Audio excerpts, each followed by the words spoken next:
Everything that happened to her is very inhumane.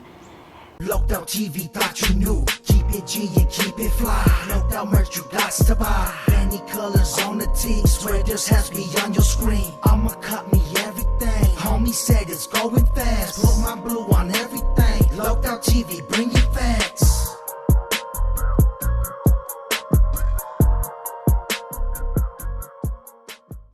What's good, fam bam? Welcome back to another episode of Loked Out TV. You already know how we do it. We're going to keep it loked out, no doubt, for real. Coming at you with another loked out banger. But check it out before we jump all the way up into the topic of the video. It'd be highly appreciated if you hit that like, that subscribe, and that notification bell. So you could be notified at all the latest loked out content as it drops. And if you really want to keep it all the way loked out, hit that comment section and talk your shh. Because that's exactly what the comment section is there for. Now, that being said, if you don't feel like hearing me talk about the topic of the video, feel free to skip the 3 minutes, because that's where the clips are, and that's where the clips will always be. Now that we got that out the way, we're going to jump into the topic. If you haven't went and checked out the part 1 to this video right here, man, go check it out. It's titled something like, "She was illegally arrested and detained by ICE. Now she catches backlash." So it's going to break it down to y'all what the situation is before this video right here, man. So in this video right here, like I said, this is a young lady by the name of Emina Arias, I believe. She was recently illegally arrested. The charges did get dropped, but ICE picked her up because apparently she didn't have papers, right? Now, she's been living in the country since she was 4 years old. Now, in the video I made before this, when the part 1, go check it out, like I said, so y'all can get the full story.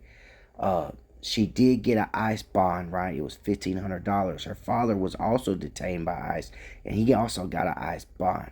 That was, I'm not sure what the amount was, but he got an ICE bond also, so they got released. Well, on No King's Day protest, right, on the day of the protest, she had made a comment on what she says is her father's Facebook post, and it was wishing Trump a happy birthday on his birthday, right, the day of the parade. Now, she caught a whole lot of backlash about this.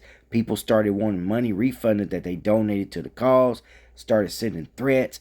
I mean, it got crazy, right? So in this video right here, she's responding to that, because a lot of individuals are saying that she don't care about the Raza, but the research that I've come up on, that's not true at all. So that being said, we're going to keep it loked out, no doubt, for real, to the next one.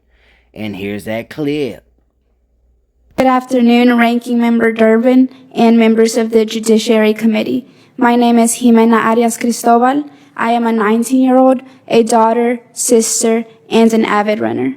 On May 5th, I was pulled over for allegedly turning right at a no-turn on red sign. What began as a simple traffic stop quickly escalated. I was taken to Whitfield County Jail, where I stayed for 2 days. While I was there, I learned I was being transferred to Stewart Detention Center, where my father was already being held. Before I share what happened during my time in detention, I want to tell you a little bit about who I am.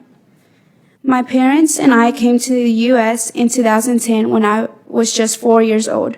For over 15 years, I've called this country and Georgia home. I grew up in Dalton and went through the public school system from kindergarten through high school graduation. I was an honor student, active in sports, volunteering, and students clubs. After high school, I attended Oglethorpe University in Atlanta, thanks to a scholarship from the Dream.US. I ran cross country and pursued my education. I later transferred to Dalton State College, where I'm currently working my degree in finance and economics with a minor in marketing. Since kindergarten, I've pledged allegiance to the flag of the United States. My dream is to one day become a U.S. citizen. I was not eligible for DACA, but if I had been, I would have applied without hesitation. What happened to me is not rare. It's part of a growing pattern that is both scary and un-American. And I know I am not alone in thinking that. I live in an overwhelmingly conservative community, yet when I was taken to Stewart, All my neighbors, even the conservative ones, rallied for me. As a teenager, being held in jail, even just for 2 days, was traumatizing. I was surrounded by people who had committed serious crimes. But what left the deepest mark on me was the transfer, being shackled at the wrist, waist, and ankles. That is something I will never forget. It was dehumanizing. And what's worse is knowing that millions of others have experienced and will continue to experience the same trauma. My time at Stewart Detention Center was life-altering. Stewart is a private detention facility known for its mistreatment of immigrants. Detention centers are supposed to be temporary holding spaces while people determine their legal options. But at Stewart, we are treated like criminals. The conditions, the language used towards us, the lack of dignity and compassion, it felt more like punishment than due process. Due process is supposed to mean fairness under the law. But inside Stewart, people are denied the basic right. We are left in the dark about our cases. Legal help was scarce. We were treated not like individuals with rights, but like numbers in a system designed to break us. I was held at Stewart for 2.5 weeks before being granted a minimum bond of $1,500, thanks to my incredible attorney, Dustin Baxter. My time there was short compared to others, but the emotional weight was unbearable. I witnessed mothers, daughters, and sisters suffer daily under cruel and unnecessary conditions. What's happening inside detention centers like Stewart is not just a legal issue, it is a human rights issue. I'm grateful to have the opportunity to share my story, but my story is just one of many. Every day across this country, people, many who have lived here nearly their whole lives, are being detained without access to fair legal representation, without proper care, and without the basic dignity all people deserve. I am not just an immigrant. I am a human being. I am a Georgian, and I am an American without papers. I hope my story opens eyes and hearts to what really is happening, not just to me, but to thousands of others. No one should have to go through what I did. We need a system that reflects our values of justice, dignity, and due process. Instead of arrests and detentions and threats of deportation, wouldn't it be better if we had the chance to become legal American citizens? Thank you so much for listening, for caring, and for taking action. And thank you for your powerful testimony. Thank you for being here today. Met this other lady in there. She's from Russia, and she had been in Stewart for over a year. And her story is very sad because she tried to take her life and hang herself with the covers they gave us. In the 2 weeks that I was in there, couldn't really catch a breath. I felt consumed with anxiety a lot. My thoughts overcame me. So one that's been in there for a year, you can imagine how they feel. I think in Stewart, they pay no attention to people, which leads them to wanting to take their own life. The process is very slow in there, and being in there for a year is detrimental to somebody, and her wanting to take her life is a result from how you're treated in Stewart Detention Center. My name's Jimena Arias Cristobal, and some of y'all may have seen me on the news and on social media. Today I'm going to be talking about a couple stuff news reporters haven't asked me. There's another girl I met in there. She was about 20, 21, and she was pregnant, and she had been feeling very, very sick. So she went to the doctor and they gave her pills, and she didn't really know what pills they were. They just told her to take those because it was going to help with the pain she was feeling.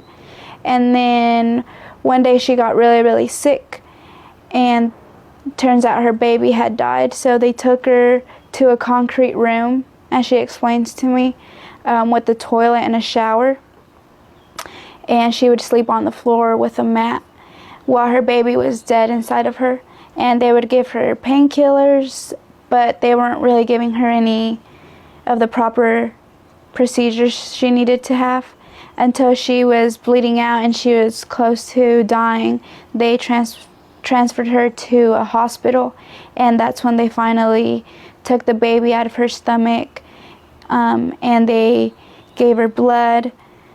And after that, she wasn't there very long, maybe a couple of days, at most a week, and then she got put back into the detention center. But everything that happened to her is very inhumane. How can you let somebody that has their baby dead inside of them wait so long to get professional assistance? Now she's very heartbroken and depressed, and I don't know how she's able to process everything that's happened to her in the short 3 months she's been there, because she's detained, she lost her baby, and now she has an order of deportation and will be taken to Mexico in any of these coming weeks. And she has no family in Mexico. All of her family's here in the United States. Days ago, I commented on one of my father's Facebook posts about the upcoming military parade in Washington, D.C. The parade was taking place on Trump's birthday, and many in the news talked about how he was acting like a dictator, purposely throwing a military parade so that the attention would be on him on his birthday. My comment wishing Trump a happy birthday was meant as sarcasm and understood by those close to me as such. However, many people took that post out of context and have been assuming that I support Trump and have been reaching out to me in hate, spreading false rumors, sharing photoshopped images, creating false accounts, and sending direct threats to my safety and that of my family. First, I want to publicly apologize. I acknowledge my comment was insensitive, and for many, I offended the support I was given. Now, let me be clear. I do not support Trump, never have, and never will. How could I? My family has been directly and terribly impacted by his heartless immigration policies. My heart breaks for all of the people hurt by the Trump administration's attack on immigrants. That anyone could think otherwise never even entered my mind. Since my arrest and experiencing ICE detention, I have made it my goal to try to bring attention to the horror that is Trump's attack on immigrants and how terribly broken and torturous our immigration system is. I've shared my story as well as the stories of people that I was detained with. I desperately want to be a part of the solution and bring people together. I am working behind the scenes to do as much as I can with what I have been given. Please don't let this misunderstanding divide us. Since my father and I were detained by immigration, my family and I have been receiving constant threats and hate mail from people who support Trump and hate immigrants like me. Even though it hurts, I guess we kind of expected that from them. That many of my allies and people that supported me would turn on me so quickly based on a misunderstanding of one single post is so much more shocking and hurtful. I never expected to receive insults and threats from those I hold dear to my heart. I beg that everyone not be so quick to judge or assume the worst in someone. That you remember that I am 19 and I may not always communicate clearly and that I am human. I have also had many people question why I was not at the No King's Day protest, and people taking my absence as a proof that I don't care or agree with the cause. I would like nothing more than to be standing side by side with everyone, but given the direct threats me and my family have received by people in the community, my attorney and close friends has discouraged me from putting myself in harm's way. I will keep doing what I can from safety to help the Latino immigrant community I love. Keep it fly. No doubt merch you got.